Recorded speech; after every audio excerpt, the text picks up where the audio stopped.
Однажды Навуходоносору приснился очень необычный и важный сон.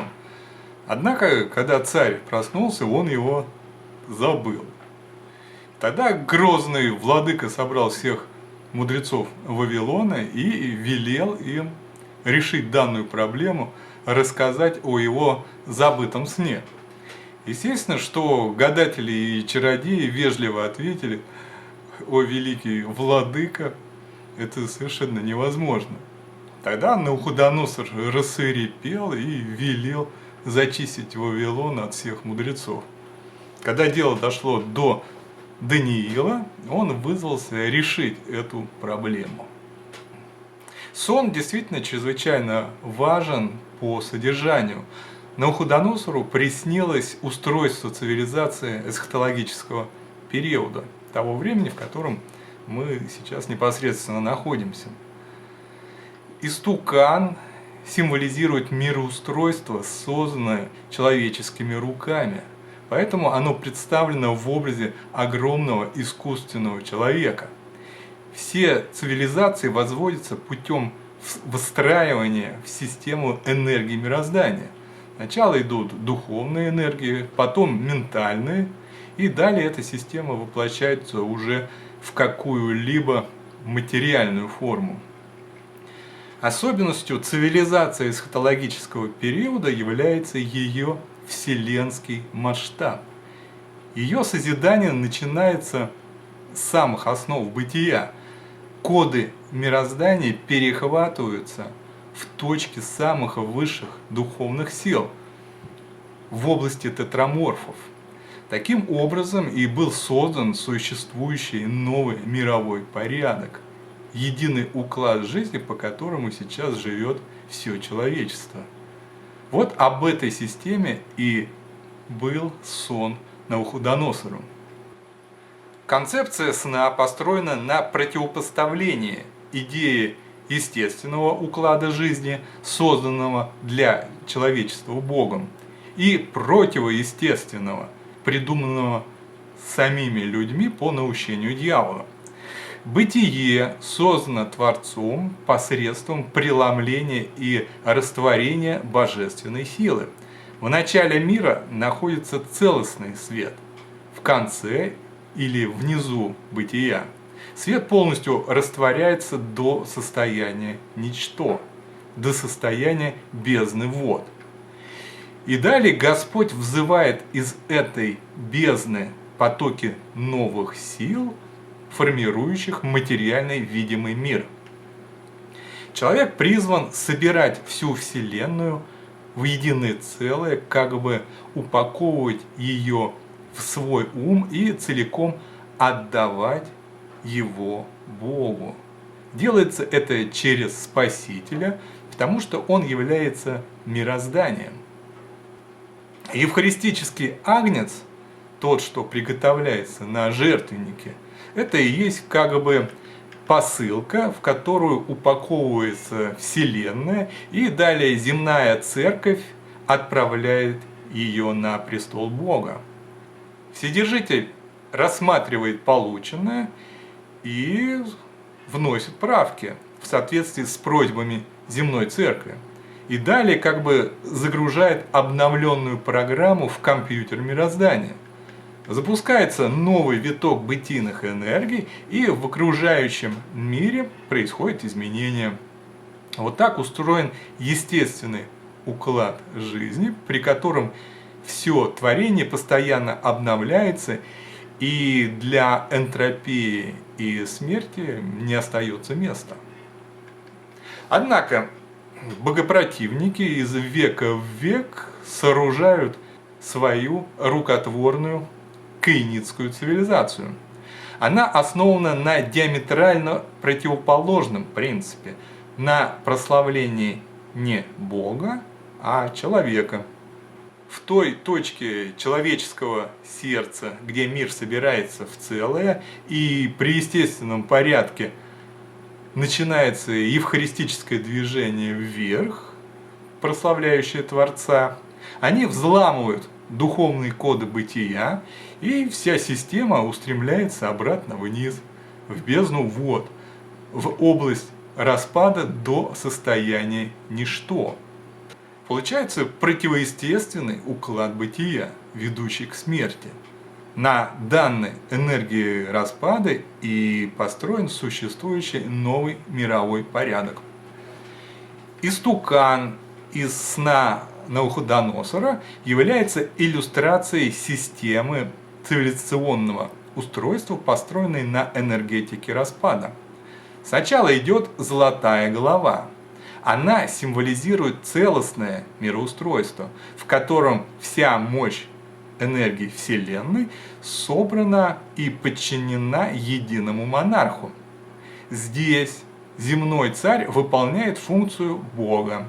Это модель теократии, при которой реальной евхаристической жертвы не приносится, потому что вся система замыкается на монархе, на человеке. И власть, и сила, и слава – все принадлежит ему. Поэтому Даниил об этом и говорит. Ты царь, царь царей, которому Бог Небесный даровал царство, власть, силу и славу, и всех сынов человеческих, где бы они ни жили, зверей земных и птиц небесных, Он отдал в твои руки и поставил тебя владыкою над всеми ими. Ты – это золотая голова. Таким образом, золотая голова – это модель цивилизации, модель имперского царства, при котором вся энергетика Вселенной концентрируется в монархе. Эта система моделирует систему реального бытия, однако она прославляет не Бога, а императора. Поэтому она уже является искусственной и не соответствующей проекту Бога, тому естественному мироустройству, которое мы сейчас начинаем строить.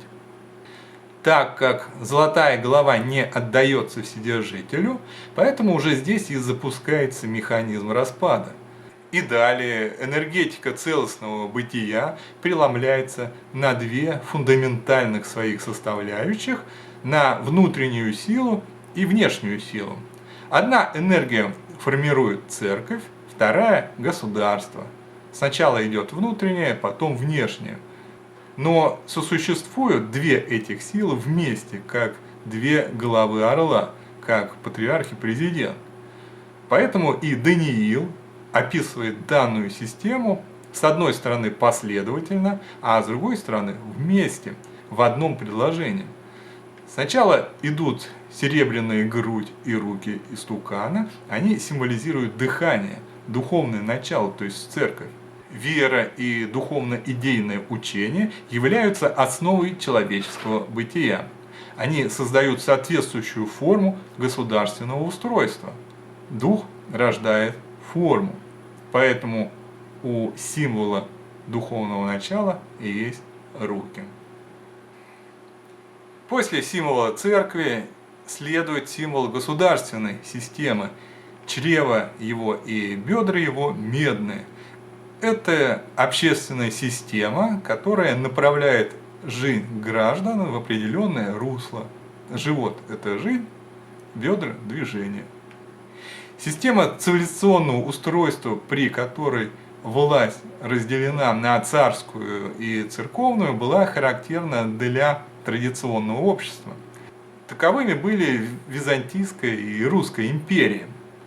Данные формы нисколько не являются идеалом для православного народа, так как энергетика Вселенной в них не собирается в евхаристическое целое. Поэтому, собственно, они были обречены уйти с исторической сцены. Следующая форма цивилизационного устройства, порождаемая генезисом распада, символизирует железные голени. Это мир первого Ленинского декрета, в котором церковь отделена от государства. То есть это система нового мирового порядка, это 20 век и наше время. Железо в системе библейской символики значит технология, индустриализация, научно-технический прогресс, компьютеризация, глобальная электронная сеть.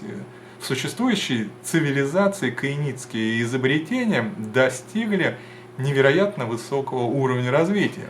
Все опутано технологиями, в том числе и церковь. Само мышление человечества стало железным, прагматическим. Однако это еще не последняя форма цивилизации распада. Сейчас мы живем в период первого зверя. Тайновидец был поставлен на песок.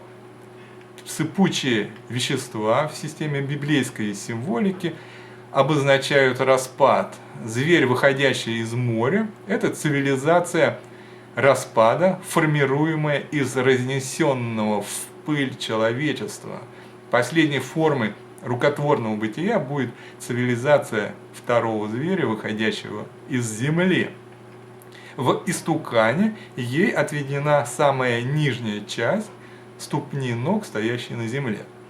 Здесь они имеют двойную природу, частью железную, а частью глиняную. Глина – это прах земной, это естественно материальная природа, из которой состоит биологическое тело человека. Железо же – это неестественная природа, искусственная. То, что изобретается в каиницких лабораториях и производится на высокотехнологичных предприятиях. Технологии будущего сейчас находятся в зачаточном состоянии, в принципе, но уже вполне можно представить, что это будет за мир. Естественная природа будет смешана с искусственной, и человеческие тела превратятся в биокибернетические организмы. Голливуд и деятели масонского жанра, не покладая рук, живописуют нам этот прекрасный новый мир будущего. А пророк Даниил конкретно указывает на генную модификацию человеческой природы.